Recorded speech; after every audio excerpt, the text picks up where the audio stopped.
Guardou a carta selada em um bolso do colete, vestiu o sobretudo por cima e saiu para preparar o cavalo de Corina. No estábulo, estava dividido na escolha do cavalo, visto que a maioria dos seus eram muito altos, e, portanto, mais de 30 minutos depois, saiu cavalgando em seu corcel, sozinho, sem um cavalo para ela. Cavalgou com o coração sobressaltado, o que fazia com que o espaço e o tempo não se alinhassem de modo algum, levando até ele uma realidade mórbida, sem como e nem porquê. A agonia com que escrevera para si se foi se apoderando de seu coração, e quanto mais lhe doía, mais ele se apressava, castigando o corcel naquela tortuosa estrada repleta de flores e beija-flores. Parou aos pés da montanha e desceu do cavalo. Sentia-se inerte a dor que consumia seu corpo pela cavalgada, e sequer sentia o vento, que rugia bravamente ao tocar sua pele. Passou pelos portões de Pathway. Sentiu algo sombrio no ar, caminhando lentamente e puxando pelas rédeas seu cavalo.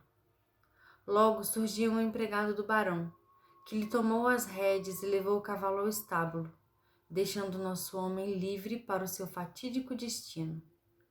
Ao colocar os pés no primeiro degrau da escada, não ouviu nada, a não ser o silêncio esmagador daquela casa antes tão alegre e iluminada pelas risadas e passos corrediços das crianças.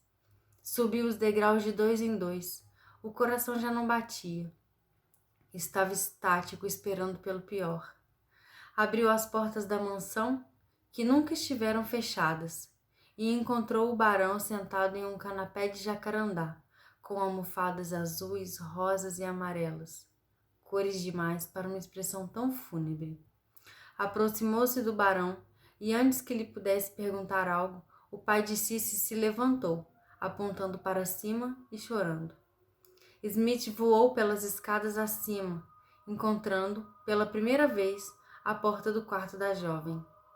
Todas as mulheres choravam à porta do quarto, e Corina, parada em frente à escada, como se o esperasse, tentou falar. Arthur, eu disse tudo a ela, mas a febre... Ela sentiu a mão dele em sua boca, pedindo silêncio, e acatou, saindo de seu caminho. As mulheres o deixaram passar com o único sinal da baronesa, e ele avistou o corpo de Cici sobre a cama. Deu 3 passos e parou. Deu mais 2 e parou novamente. Seu coração batia, sangrava por dentro. Não existiam palavras, não existiam gestos que pudessem amenizar a dor que ele sentia. Se ajoelhou à beira da cama, segurou sua mão, tocou o bracelete e beijou aqueles dedinhos já frios, com tanta dor, com tanto amor, que poderia encher o mundo com esses 2 sentimentos que agora se misturavam, se confundiam e o dilaceravam por dentro. Nenhuma das mulheres ousava se mexer, mas Corina aproximou-se dele e o convidou a levantar-se. Ele implorou a ela que fizesse algo que lhe permitisse despedir de sua Cici, e então ela desceu, a fim de fazer companhia ao barão. A baronesa levou as mulheres para o corredor e encostou levemente à porta. Smith olhava estático aquele rosto pálido, antes tão rosado e cheio de vida, que deixava suas lágrimas escorrerem como se fossem encontrar o mar, como se pudessem molhar toda a terra e fazer nela flores brancas como a pele de seu amor. Seu peito uivava, consumido pela dor, pelo desespero que oprimia seus pensamentos e fazia com que ele se concentrasse naquela que jazia em sua frente, sem vida, sem promessas, sem ter sabido do que nem ele mesmo sabia. Amor. Como poderia agora confessar a ela o que horas atrás não faria sentido? Como dizer, já que ela não mais podia ouvir, que não queria vê-la casada com o marquês? O ar chegava com dificuldade e, ainda ajoelhado, retirou do bolso a carta que lhe havia escrito.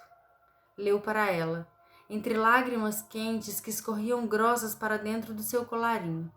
Não lhe sobrara nada. E dela, agora, somente o perfume e a beleza petrificada ficariam na memória.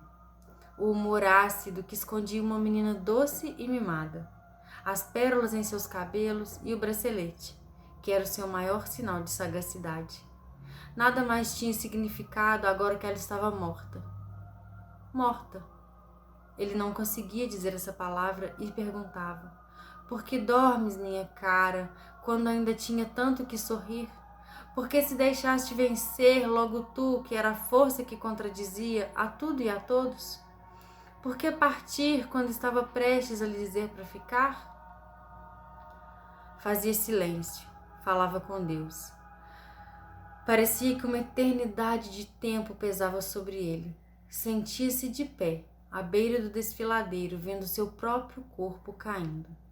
E caía novamente em um pranto doloroso que quase uma hora depois foi interrompido pela entrada do barão. Smith não se sobressaltou, nem sequer se moveu ao sentir a entrada do barão.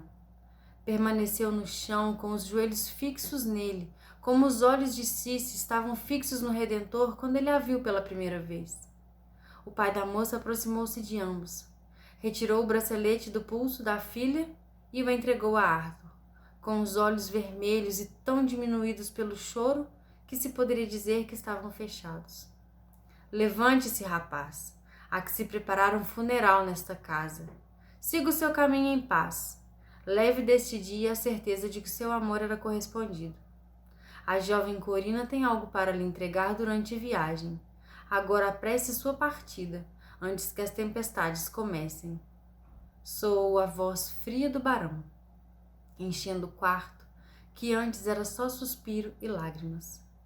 Nosso homem era outro, apenas 1/5 do homem que se apaixonou por Cici. Numa caminhada penosa para fora da propriedade, encontrou Corina, já montando seu corcel, como se o conhecesse de outras vidas.